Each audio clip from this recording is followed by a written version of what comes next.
নতুন বাংলাদেশ গড়ার কাজের ভিত্তি রচনা হবে এবারের নির্বাচনে। এবারের নির্বাচন যেন আনন্দ উৎসবের দিক থেকে, শান্তি শৃঙ্খলার দিক থেকে, ভোটার উপস্থিতির দিক থেকে, সৌহার্দ্য ও আন্তরিকতার দিক থেকে দেশের ইতিহাসে স্মরণীয় হয়ে থাকে। আজ এই মহান দিবসে আপনাদের সামনে এই বক্তব্য রাখার পর থেকেই আমরা আমাদের সর্বশেষ এবং সবচাইতে গুরুত্বপূর্ণ অধ্যায়ে প্রবেশ করব।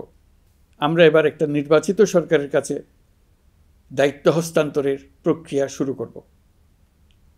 অন্তর্বর্তী সরকারের পক্ষ থেকে আমি প্রধান নির্বাচন কমিশনারের কাছে চিঠি পাঠাব, যেন নির্বাচন কমিশন আগামী রমজানের আগে 2026 সালের ফেব্রুয়ারি মাসে জাতীয় নির্বাচন অনুষ্ঠানের আয়োজন করেন।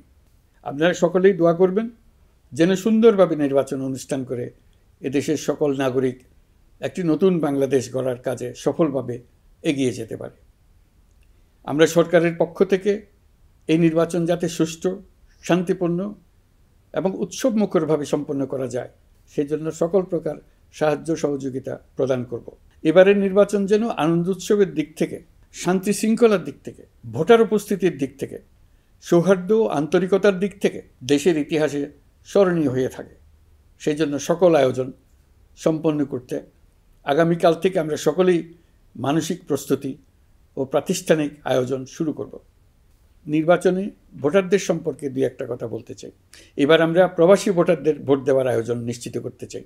অর্থনৈতিক দিক থেকে সম্পূর্ণ বিধ্বস্ত বাংলাদেশ যে আবার দ্রুত ঘুরে দাঁড়াতে পেরেছে তার বড় কারণ হলো আমাদের রেমিটেন্স যোদ্ধাদের ঐতিহাসিক অবদান।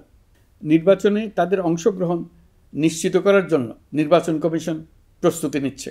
নারী ভোটাররা যেন দেশের সর্বত্র নির্দ্বিধায় আনন্দোৎসাহ সহকারে তাদের ভোট দিতে পারে এটা নিশ্চিত করতে চাই।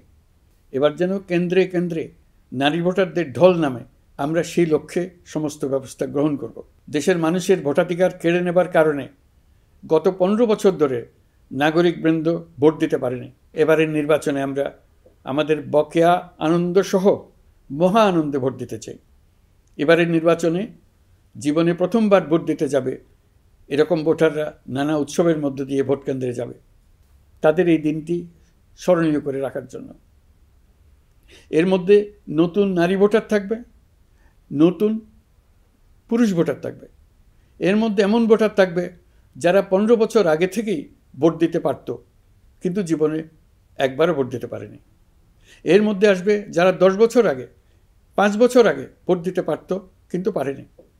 আর আসবে ভাগ্যবান ও ভাগ্যবতীর দল যারা এই প্রথমবার ভোটার হওয়ার যোগ্যতা লাভ করলো এবং সঙ্গে সঙ্গে ভোট দেওয়ার সুযোগও পেয়ে গেল। নির্বাচনের দিনকে আমরা ঈদের উৎসবের মতো করতে চাই।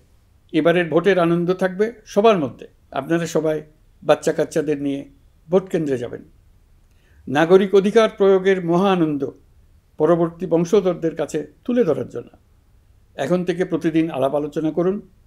আপনার এলাকায় ভোটদান ব্যবস্থা কেমন হলে সুন্দর হয়, কেমন হলে আনন্দমুখর হয় সেটা আগে থেকে ঠিক করার জন্য। নতুন বাংলাদেশ গড়ার কাজের ভিত্তি রচনা হবে এবারের নির্বাচনে, তার জন্য প্রস্তুতি নিন। For more updates, follow us on Facebook, subscribe our YouTube channel, get the latest update on www.daily-sun.com.